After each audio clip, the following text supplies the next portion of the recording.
bandeko na ngai na ye lisusu kaka ndenge nalakaki bino ndenge nayebisaki bino ke na kolobela mingi ba secret ya kozala na poso kitoko. Pona kozala na poso kitoko bandeko na ngai eza na makambo ya kosala. Lelo na ye kolobela sur mai na fruit. Donc il est vraiment malem d'habitude na le baka noki mais lelo na ça l'effort il y a vraiment malem pour comprendre ni na loba. Mai est très important pour la santé, non seulement pour la santé mais aussi pour la poso na biso. Poza na poso kitoko ndeko na ngai, poza na poso lengi, poso ngebu. En tout cas, il faut qu'on la mai mingi. Surtout bandeko na ngai ya tcha na Afrique. Bandeko na ngai bakuta na Afrique. Bandeko na ngai ya tcha. Bandeko na ngai ya tcha. Bobo sanate komelaka mai tout le temps. Mai est très important pour éviter les problèmes à poso ainsi que cancer. Vraiment, ceux qui osent maïele, landa conseil na ngai, melaka mingi mai, non seulement pour la mutu, oyo ya tcha, mais mutu nyonso, mai est très important pour la santé. Pour la libosa lingera lobela, pour l'importance de mai. Mai est important pour la poso. Vraiment très important. Il faut qu'on me la ramaille chaque jour, 2 litres à 2 litres et demi par jour. Mai est très important pour la santé. Mai est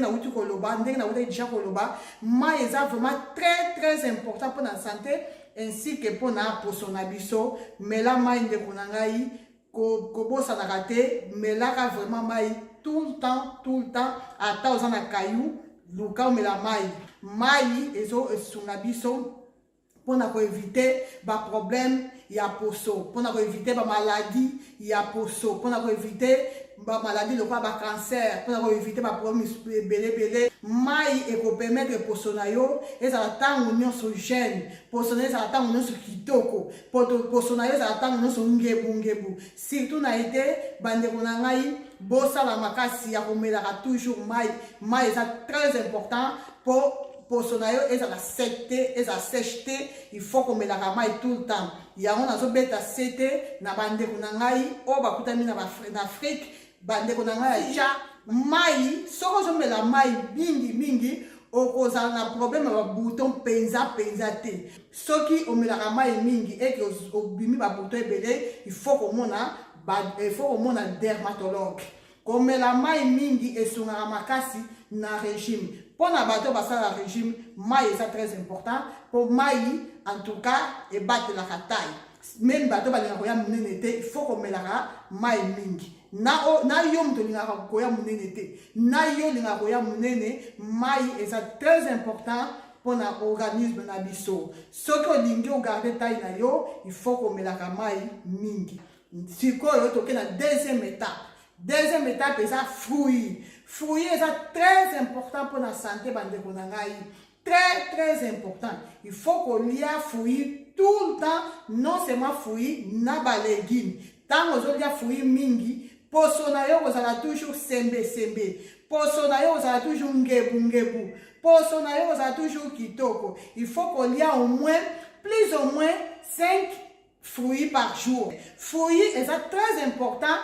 Pourquoi? Pour fruits, déjà la 4 fruits, tu as des vitamines et belé. Au cours de la vitamine et belé, le cola, vitamine A, vitamine B, vitamine C, vitamine D, vitamine E, vitamine K. En tout cas, franchement, les vitamines nyonso oyo toza nango besoin. Pona poso na biso, tokokuta ngo na kati ya fruits. Yango bokomona na ba video yo kolanda na kolakisa biso na kolakisa bino ndeni ni akosala ba soin de visage na ba soin de visage na biso tokozala na besoin mingi ya ba fruits. À partir à wana bokoyeba importance ya fruits. Bomelaka mai mingi boliaka pe mingi ba fruits lokola exemple na ko pesa exemple awa ya ba fruits ba quelques fruits o eza très important pour na poso na biso.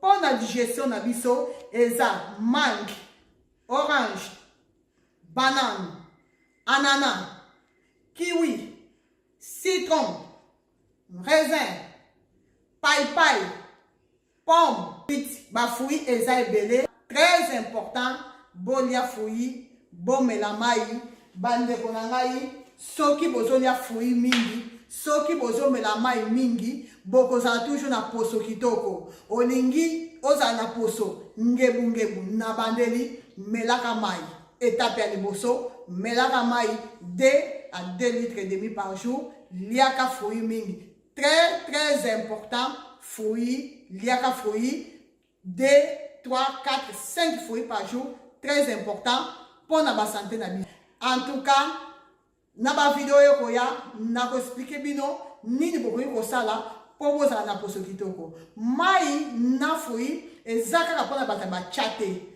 chai la kisi batu oyo balingi kotela batu oyo balingi bakuma babaksa te moko lisusu non mai eza pona moto nyonso meme na bana bo conseil bana komela mai mingi bon conseil bana kolia ba fruit eza très important pour la santé na biso merci beaucoup nzamba pambola bino nzambe oyo ayebi posa mitema na bino esika bokutami problème nyonso okutani nango likambo nyonso ozali nango solution kobosana te que seule personne apesaka solution seule personne oyo apesaka kimia ezaka nzambe oyo avandi bisika bileki likolo merci beaucoup tamudu bosabone na ba video ekoya boko sepela makasi pona kobimisa ba secret na ngai moko ndenge nini nasali pona za na te oyo pona koma na te ona komi nango lelo merci bisous bye